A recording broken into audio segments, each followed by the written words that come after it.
Team South Africa is on a roll, and Team South Africa's track and field athletes managed to win 2 medals at the recent Paris Olympic Games in France after failing to win a medal at the Tokyo Games 3 years ago. But the future looks very bright, though, in track and field, with the Under-20s recently winning a total of 7 medals at the Under-20 champs in Peru. And to tell us more about that is Athletics South Africa President, Mr. James Molloy, who's here with us in studio, and one of the rising stars, well, a world champion, by the way, in the Under-20s. Udeme Okon is here. Good evening and thanks for being here, boy. Thank you.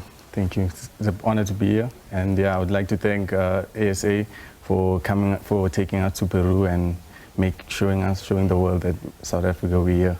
Yeah, tell us about those medals that you are proudly wearing there. Which is which there for those who are not waking up in the morning to watch the Under-20s? So the gold one is for my individual event, and the silver is the 400-meter relay, which we play second, obviously. But yeah, we made sure to go out there and show our best performance and get the second place. And going there, did you expect to come back with these 2 medals? I expected for the gold, definitely. I mean, I worked hard. Me and my coach worked very hard for this medal. So yeah, but I didn't know that I would have been in the relay team, and I was told. So I made sure to go out there and help my team get the victory. You must be a proud man, President James Molloy, seeing what these youngsters are doing, not only at the Under-20 champs, but also at the Olympics. That's correct. Like I said to you last time when I was here, I told you that we are trying just to build a foundation for Athletics South Africa in terms of the youngsters or the juniors. But they did their best in terms of that. But now we still want to strengthen our development structures to all the provinces, because we wish, if maybe 2 years to come, if maybe all provinces can have plus minus 3 athletes, or in terms of track and field, or javelin, or shoot put, and all that, because we have to cover all that. That's why America is beating us. They're beating us because they've covered all the angles, because triple jump, long jump, and all that. But for us, we've got a track and field and javelin, some of the javelin and shot put and discus. But now we are saying, we met last night and then with the board to say, now we're just going to prepare for Los Angeles. Now our aim now is to prepare for the Olympics. So you're meeting for 2028 already? Yes. Is it because you're encouraged by what these young athletes are doing? That's correct, yes. Yeah, that's correct, yes. Because now we don't want to see the situation whereby we are depending on certain individuals. Maybe, for example, we need to have maybe plus minus 3 reserved or 4 reserved in all categories. And like what happened in the relay. So that young man, Richardson, got injured. Like enough, Walaza was there, and he did his best. So Walaza helped the situation. So now we want the coaches to have a headache when they choose the team. So if we can go to all the provinces and all that and tell the president of the provinces to say, please, do your best in terms of maybe the plowing back and all that, they will do their best. But now, because of the performance of these youngsters, I think they're going to be motivated, because some of the coaches, the managers were there, some of the president were there watching what's happening there, because it was live on TV.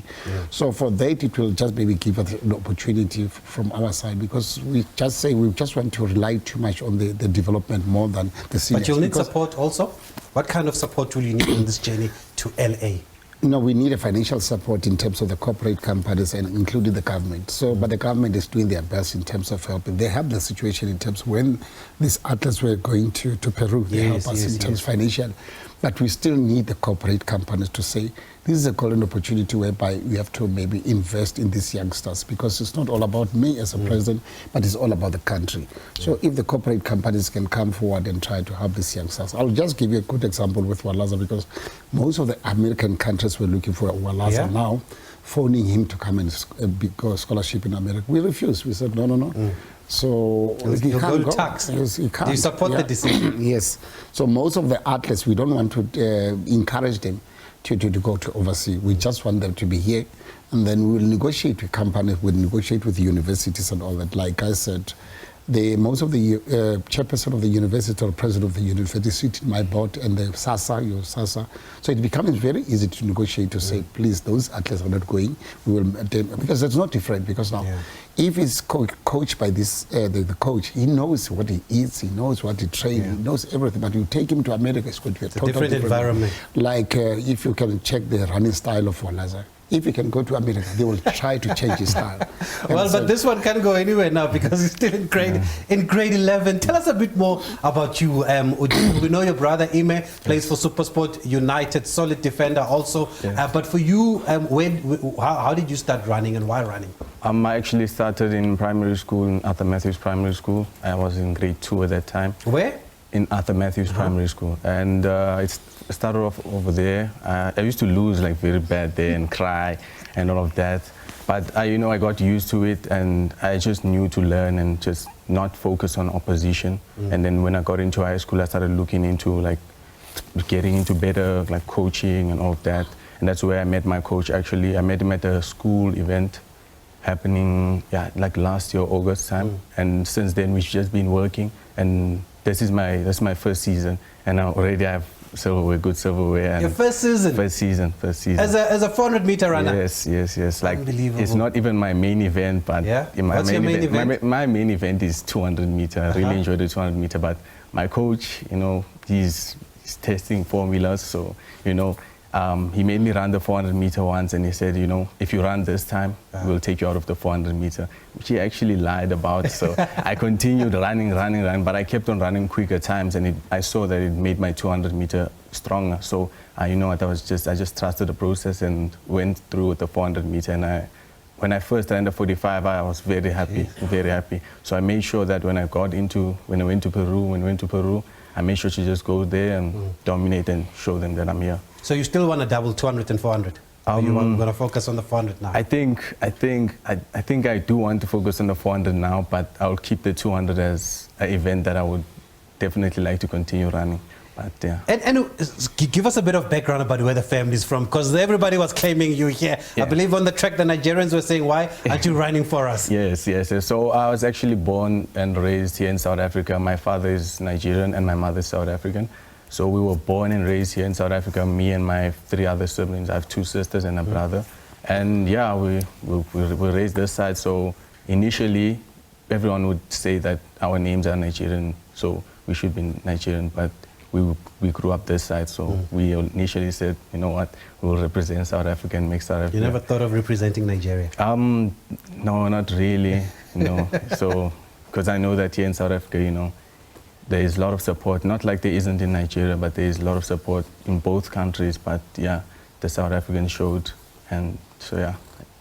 Yeah, and what would you say has led to this rise, President, of these youngsters? I know with the relay, there was a lot of work done specifically to get them in camps and all of that, and we've seen the results at the Under-20s and the Olympics. But where are all these youngsters coming from? I think maybe most of the youngsters, like I said, the president of SASA and the president of the university, they are sitting with us.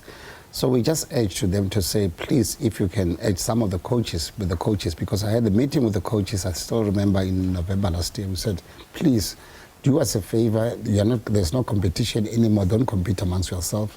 Go there and coach these youngsters from primary school, from high schools and all that. For us to call them together and all that, they were motivated, and then they said, no, we will do our best in terms of maybe trying to identify the talent. They did their best. So you can even see the result that now they are working very hard. That's why I'm saying going forward from our side, we have to strengthen that department all the time. Even now in January, we are still going to call the coaches, we are still going to call the elite athletes and find out where can we improve going forward, because the first event that's going to happen maybe next year is going to be Tokyo. So maybe these youngsters will be there. There's going to be Tokyo. Immediately after Tokyo, like I said, our main aim is to focus for 4 years for Los Angeles. If we can start now with Tokyo going forward, we know when we reach until Los Angeles, we will have a group of youngsters because they are motivated now. Even today, if I was from cross country now, we got a lot of youngsters that are running cross country because everybody wants to see himself running. Everybody said, I want to be Walaza. I want to be Udeme. But encourage us to say we will get more athletes that are running because they can see themselves on television and all that. And then we are just going going to forge and said, if we can strengthen all the athletes, we don't want athletes coming from Gauteng and all that. We want athletes to coming from Limpopo, from Transkei, in all areas. So if we can achieve that one, I think we are going to be the greatest, because we are occupying the space. If you can see, South Africa is occupying the space. I mean, really beating America is not a child's play, but it shows that if we can strengthen our development structures, we can be number one in the world. Yeah, and for you, we know your brother Udeme. He played football. What happened to you when it came to football? I actually used to also play football. I used to play in 2020. Were you also at Randburg? No, I played for a club in Florida. Yeah. I used to play there, but I saw that I used to train in athletics and train in soccer, and I used to see that I used to be way super tired before the soccer training. So I just said, make the decision of joining athletics, and then I stuck with athletics, and I saw that, you know, even with soccer I was good, but I just made sure that with athletics I go out there and show like both sides, but with the athletics I saw that I was very good, so I stuck to the athletics. Yeah, and I can see you're a very close-knit family. I saw his post after you won gold there, talking about the challenges that you faced, and some of those would have been people questioning whether you're South African or not. How have you dealt with that and all this talk that's been going around also? To be honest, I don't really focus on like if we can call it negative sides of it. I don't really focus on that, especially knowing like before my races and all, because I know that there was, before my races, people messaged me about it and all, but I don't really like to keep all of those things in the back of my mind. I just like to look at the positive sides of everything, because I have support from everyone. Yes. Like even if there's negatives, I have support from everyone, especially in South Africa also. So yeah, I'm really grateful for all of those support. I hope you've got the 4303 at the back of your mind somewhere. But where do these sporting genes come from, Udeme? Because your brother is a professional footballer, you a World Under-20 champion. Who ran in your family, or who was the sporting one? With the parents, maybe? Both parents, to be honest, because my mother grew up in Northwest, and she also used to run like track and field, and my father was a wrestler. So I think both of them just, you know, they gave us those genes, and we made sure to just carry on and continue giving off that genes. Okay. President, I'll just wrap up with you now. What does the future hold for the coach of the relay team? Because I know you supported him before the Olympics, and he was here, and he was saying he's not sure whether he's continuing with this team or with his work or not. Yeah, from my side, if you can check his performance since from the Olympics till up to the youngsters, the Under-20, he's doing very well. I even said to the journalist to say, from my side, I'm happy with his performance, and then it's up to the board. But now I'm meeting with the board in November, and then in November we are meeting. That's going to be the last board, and then we are meeting, and then I'm going to put that one on the agenda to discuss about his future, because his contract finished in December. That's why we couldn't do it now. Yesterday we said, no, let's put it for November, and then for November we'll decide for his future going forward with the other board members. You know. And your future includes that 4303 Wade van Niekerk's world record there, surely? Definitely. Or even quicker. We just have to wait and see. Even going under 43? We just have to wait and see. I don't want to ruin any surprises. So, yeah. So when it comes to football, do you support SuperSport United? Yes. Do you have to? No, not really, but yeah. You support your brother? Yes, and also the team. The team is also a good team, so yeah. So what's next for you now? You're going to focus on school until the end of the year? Yes, definitely focusing on school now, and because now I have like 4 weeks of rest, so they're just going to be pushing the school work, and yeah. Okay, wonderful. President, thank you for joining us. You're a man of your word. You said 2 medals from track and field in the Olympics. You've delivered, and you said watch out for the youngsters, and they've delivered. Udeme, thanks for being here, boy. Those medals look very good on you, and we're looking forward to much more of the same from you. Thank you. Thank you very much. Okay, there are our hero here from the World Under-20s, as well as the president of Athletics South Africa, James Moloi.